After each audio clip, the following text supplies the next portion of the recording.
Bismillahirrahmanirrahim. Assalamualaikum warahmatullahi wabarakatuh.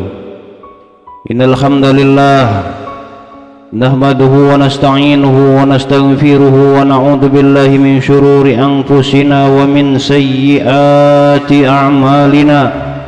May yahdihillahu fala mudilla lahu wa may yudlil fala hadiyalah. وأشهد أن لا إله إلا الله وحده لا شريك له وأشهد أن سيدنا محمدا عبده ورسوله اللهم صل على سيدنا محمد وعلى آله وصحبه وسلم أما بعد. Hamba Allah yang dirahmati oleh Allah Subhanahu wa taala, membaca atau bercerita atau kita mendengar daripada sirah Nabi kita Nabi Muhammad sallallahu alaihi wasallam, karena kita tidak bisa mengingkari akan hal ini. Kenapa ya mukmin? Karena kita berada dalam nur cahaya Allah Subhanahu wa taala, karena sebab baginda Nabi kita Nabi Muhammad sallallahu alaihi wasallam. Makanya perlu bagi kita, ada ulama mengatakan bahwasanya bentuk daripada cinta seseorang itu apabila di dalam rumahnya terdapat kitab atau buku sirah Rasulullah, itu menunjukkan pertanda bahwasanya seseorang itu sungguh-sungguh di dalam mencintai baginda Nabi Muhammad. Atau sering-seringnya kita mendengar daripada sirah baginda Nabi Muhammad, itu sama halnya bentuk daripada rasa cinta kita kepada baginda Nabi Muhammad. Maka dari itu mudah-mudahan, karena sebab kita mendengar sirah sejarah baginda Nabi Muhammad sehingga tadi kita belum mengerti atau belum paham atau belum tahu dengan sosok baginda agung, dengan sosok baginda mulia yang membawa ajaran agama Allah Subhanahu wa taala ini, sehingga kita tumbuh rasa cinta, rasa mahabbah, hatta seluruh sunnah-sunnah baginda Nabi Muhammad secara pelan-pelan berlahan-lahan kita akan mengikutinya. Allah yang dirahmati oleh Allah Subhanahu wa taala, Rasulullah sallallahu alaihi wasallam di dalam dakwahnya secara sembunyi-sembunyi, untuk pertama kalinya beliau dalam dakwah. Beberapa bulan kemudian malaikat Jibril muncul lagi menyampaikan wahyu berikutnya. Setelah wahyu yang pertama disampaikan malaikat Jibril kepada baginda Nabi Muhammad, Iqra bismi rabbikal ladzi khalaqa khalaqal insana min 'alaqa Iqra wa rabbukal akram alladzi 'allama bil qalam 'allamal insana ma lam ya'lam. Wahyu yang pertama diterima baginda Nabi Muhammad sallallahu alaihi wasallam di Gua Hira. Datanglah wahyu selanjutnya di saat Rasul diperintahkan untuk dakwah. Dalam wahyunya atau firman Allah Subhanahu wa taala, ya ayyuhal mudaththir qum fa'anzir.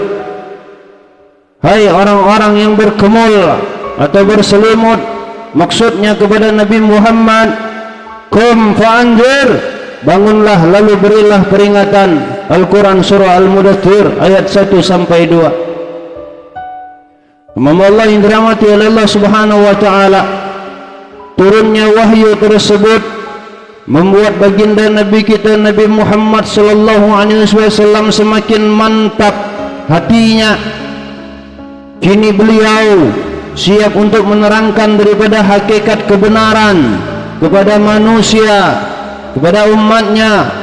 Rasul sallallahu alaihi wasallam memulai tugasnya dengan menegakkan kebenaran secara sembunyi-sembunyi di lingkungan rumahnya sendiri. Awal dakwah baginda Nabi Muhammad, Siti Khadijah radhiyallahu anha, istrinya yang setia itulah yang mula-mula beriman kepadanya, kepada baginda Nabi kita Nabi Muhammad sallallahu alaihi wasallam. Dengan pengetahuannya yang luas, dan sempurna tentang keindahan budi pekerti dan kebenaran. Semua perkataan baginda Nabi Muhammad dan pekerjaan baginda Nabi Muhammad, Siti Khadijah ia yakin bahwa hanya Nabi Muhammadlah orang yang pantas menerima perintah Allah Subhanahu wa taala memimpin umat manusia.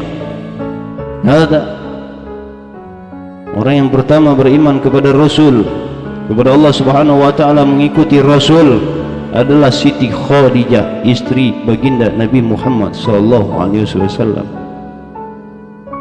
Kemudian selanjutnya yang beriman adalah Zaid bin Harithah radhiyallahu an, anak angkat Nabi sendiri. Zaid bin Harithah ialah seorang hamba yang dimerdekakan, atau seorang budak yang dimerdekakan oleh baginda Nabi Muhammad sallallahu alaihi wasallam. Kasih sayang baginda Nabi Muhammad lebih daripada bapaknya sendiri atau ayahnya sendiri terhadap Zaid bin Harithah. Waktu bapaknya atau ayah daripada Zaid bin Harithah datang hendak membawanya pulang ke kampungnya setelah ia dimerdekakan oleh baginda Nabi Muhammad sallallahu alaihi wasallam, dia menyatakan, Zaid bin Harithah mengatakan kepada ayahnya, "Aku lebih suka tinggal dengan Nabi, duhai ayahku." Cintanya Zaid bin Harithah kepada baginda Nabi Muhammad sallallahu alaihi wasallam yang semata-mata karena sabab kebenaran dan kesucian baginda Nabi agung kita Nabi Muhammad sallallahu alaihi wasallam menyebabkan hati Zaid bin Harithah dengan mudah ia menjadi muslim yang pertama atau yang mula-mula. Kemudian menyusul lagi Sayyidina Ali bin Abu Talib yang beriman kepada Rasul, beriman kepada Allah Subhanahu wa taala, kemudian meyakinkan bahwasanya Rasul adalah nabi yang diutus oleh Allah Subhanahu wa taala, karena ia mengetahui benar-benar kejujuran serta kebenaran yang dibawa oleh baginda Nabi Muhammad sallallahu alaihi wasallam. Karena kenapa ya mukmin, semenjak kanak-kanaknya ia satu permainan dengan baginda Nabi Muhammad sallallahu alaihi wasallam. Ketika Nabi mengaku menjadi utusan Allah Subhanahu wa taala, Sayyidina Ali berkata, pantaslah orang yang sesuci itu dipilih oleh Allah Subhanahu wa taala menjadi rasul Allah Subhanahu wa taala. Ya mukmin, perjalanan baginda Nabi Muhammad. Selain daripada itu, di antara penduduk Makkah yang mula-mula masuk Islam juga adalah Sayyidina Abu Bakar As-Siddiq, teman akrab Nabi. Semenjak kecil dia senang atau bangga sekali dengan baginda Nabi kita Nabi Muhammad sallallahu alaihi wasallam, karena sudah diketahuinya benar ia adalah seseorang yang bersih, orang yang sangat jujur dan sangat bisa dipercaya. Oleh karena itu, ayol mukmin, orang dewasa yang pertama kali yang diajaknya menyembah Allah Subhanahu wa taala adalah Sayyidina Abu Bakar As-Siddiq, dan meninggalkan penyembahan berhala adalah Abu Bakar As-Siddiq. Ia juga laki-laki pertama tempat di mana baginda Rasul selalu mengemukakan isi hatinya akan segala hal yang dilihat serta wahyu yang diterimanya. Sayyidina Abu Bakar As-Siddiq adalah tempat curahan hati baginda Nabi kita Nabi Muhammad sallallahu alaihi wasallam, sahabatnya. Sayyidina Abu Bakar tidak ragu-ragu, tidak pernah ragu Sayyidina Abu Bakar untuk memenuhi ajakan baginda Nabi Muhammad sallallahu alaihi wasallam dan beriman pula akan ajakannya itu kepada Allah Subhanahu wa taala. Allah yang dirahmati Allah Subhanahu wa taala, mereka berempat itulah orang-orang yang beriman kepada kenabian serta kerasulan baginda Nabi kita Nabi Muhammad sallallahu alaihi wasallam. Oleh karena sebab itulah Mereka disebut sebagai as-sabiqunal awwalun.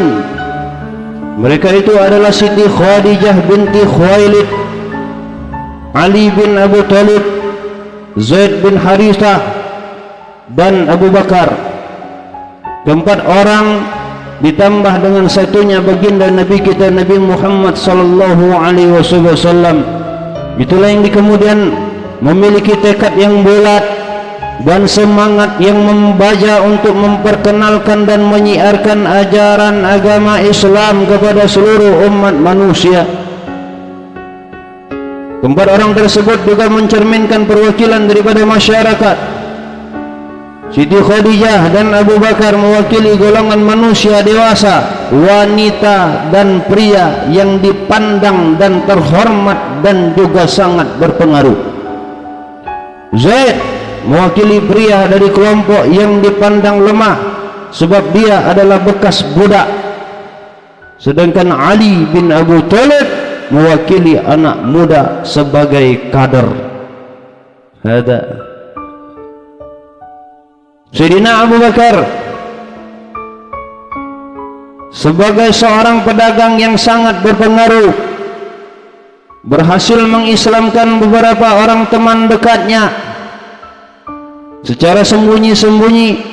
Di antaranya adalah Utsman bin Affan, Zubair bin Awam, Abdurrahman bin Auf, Sa'ad bin Abu Waqqas, Talha bin Ubaidillah. Mereka inilah yang dibawa Sayyidina Abu Bakar As-Siddiq kepada Nabi kita Nabi Muhammad sallallahu alaihi wasallam secara langsung masuk Islam di hadapan baginda Nabi Muhammad sallallahu alaihi wasallam. Selanjutnya